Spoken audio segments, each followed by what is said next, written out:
Chennai super Kings की चुनौती को रफा दफा किया है सिंगल हैंडेडली। सिर्फ मैच नहीं जीता है, स्टेटमेंट दिया है इस बार आरआर ने। चेन्नई इस समय तो स्ट्रगलिंग किंग्स लग रहे हैं विद देयर बैट, क्योंकि सिर्फ 127 रन बनाए यार, that is a big problem. Vaibhav Suryavanshi अब बहुत अच्छा खेलते हैं, बहुत बढ़िया, उन्होंने शतक भी जड़ा, पर कैसे जड़ा, क्यों उनकी वो इतनी गेंद दूर जाती है, क्या खास बात है उनकी बैटिंग की? बना ले आज इनसाइडर। और शाम को किसका मुकाबला है? सरपंच साहब की टीम आ रही है, सामने हो गई हमारा आशीष नेहरा की टीम, यानी कि शुभमन गिल की टीम, यानी कि गुजरात टाइटंस। अब दोनों के सामने सवाल क्या है? आई थिंक जीटी को थोड़े से एक्स्ट्रा क्वेश्चंस का जवाब देना पड़ेगा, दैट्स व्हाट आई फील। पहली बात तो चेन्नई की बात मैं करने वाला हूं कि चेन्नई वालों क्या हाल है भाई। ये एक्चुअली इसके आगे आना चाहिए लेबर पेन, प्रसव की पीड़ा।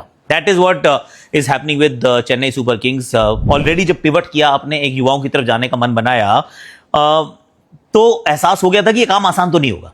किसी भी चीज को आप बहुत रेडिकल चेंज करते हैं तो एक चीज का खामियाजा भुगतना पड़ता है, वो है कंसिस्टेंसी। वो कंसिस्टेंसी नहीं आती है। अब ऑलरेडी परेशानी, उसके ऊपर चोटों की परेशानी, नेथन एलिस बाहर, महेंद्र सिंह धोनी बाहर, अब डेवॉल्ट ब्रेविस बाहर, और जो आपने चोटिल खिलाड़ी की रिप्लेसमेंट ली है वो भी चोटिल है बाय द वे। ये मेरी समझ में अभी भी नहीं आ रहा है कि एक चोटिल खिलाड़ी को आपने रिप्लेस किया एक चोटिल खिलाड़ी से, नेथन एलिस को स्पेंसर जॉनसन से। चेन्नई वालों कर क्या रहे हो आप लोग? वैसे आई एम नॉट सेइंग कि उनकी होते नहीं होते, जीतते हारते, पर थॉट प्रोसेस क्या है? और डेवॉल्ट ब्रेविस के बाद सिर्फ एक आपके पास ओवरसीज बैटिंग ऑप्शन है। Have you done your options right? ये एक सवाल जरूर रहेगा कि मैथ्यू शॉर्ट सिर्फ एक आपके पास ओवरसीज बैटिंग ऑप्शन कैसे हो सकती है यार? अगर आप इतने सारे युवा ले रहे हो तो आपको ही पता है कि हो सकता है कभी हमें पिवट मारना पड़ेगा, पर आपने सिर्फ मैथ्यू शॉर्ट को रखा है यार, Matthew short. And I can almost give you in writing कि भारतीय परिस्थितियों में इनकी दाल उतनी नहीं गलने वाली है, नहीं निकलेगी ना एज अ बैटर ना as a bowler. It is a reality. और ये कोई मतलब हो सकता है सीजन जब खत्म होगा मेरे से बात भी कर लीजिएगा आप। तो आई डू फील कि they have got things wrong, पर उसके बाद जो ओपन करने का फैसला कर लिया दोनों ने, अब कर तो लिया है, पर चीज़ें और ख़राब होती गई। टॉस हार गए, पिच के अंदर मदद थी, गेंदबाजों ने, जोफ्रा आर्चर, नांद्रे बर्गर ने शुरुआत बहुत अच्छी की, और आपने फट से पावर प्ले में 4 विकेट गवा दिए यार। जो टीम 4 विकेट पावर प्ले में गवा जाती है, उसके बाद वहां से रिकवर करना ऑलमोस्ट नेक्स्ट टू इम्पॉसिबल है यार। हम उस टूर्नामेंट की बात करें 220 200 रन ऐसे ऐसे करे फटफट करके चेज हुए हैं, वहां पर आपका प्रदर्शन था 127 रन का। उसके अंदर आपने इंपैक्ट सब का भी इस्तेमाल कर लिया। आयुष मात्रे आए गए।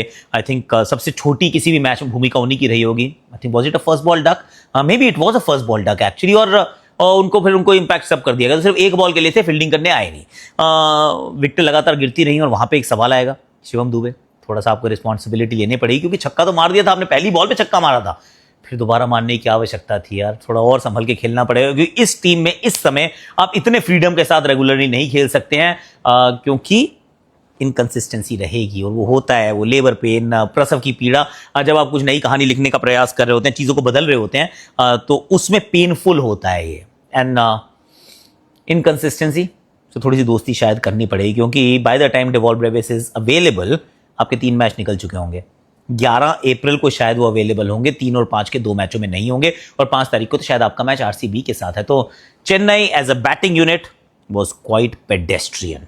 Shot selection, approach ultra aggressive, वो तो जेमी ओवरटन एंड तक खड़े रहे, वरना 20 ओवर पूरे नहीं खेलते। इनफैक्ट 20 ओवर तो आप पूरे वैसे भी नहीं खेले हो, 19.4 में आप सिमट गए थे, पर अगर जेमी ओवरटन नहीं होते तो शायद 15 ओवर में सिमट जाते।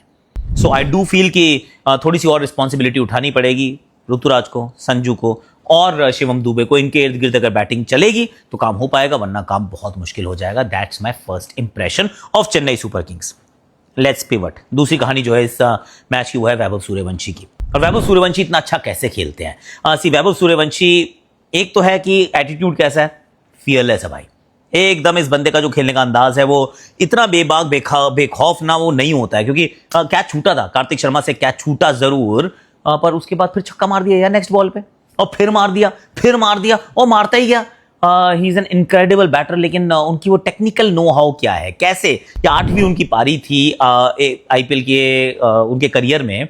ऑलरेडी 300 से ऊपर वो रन बना चुके हैं, 200 से ऊपर के स्ट्राइक रेट पे भागते हैं। राजस्थान रॉयल्स के लिए वो सेकंड फास्टेस्ट 50 उनकी ऑलरेडी हो चुकी है, थर्ड भी उन्हीं की है बाय द वे।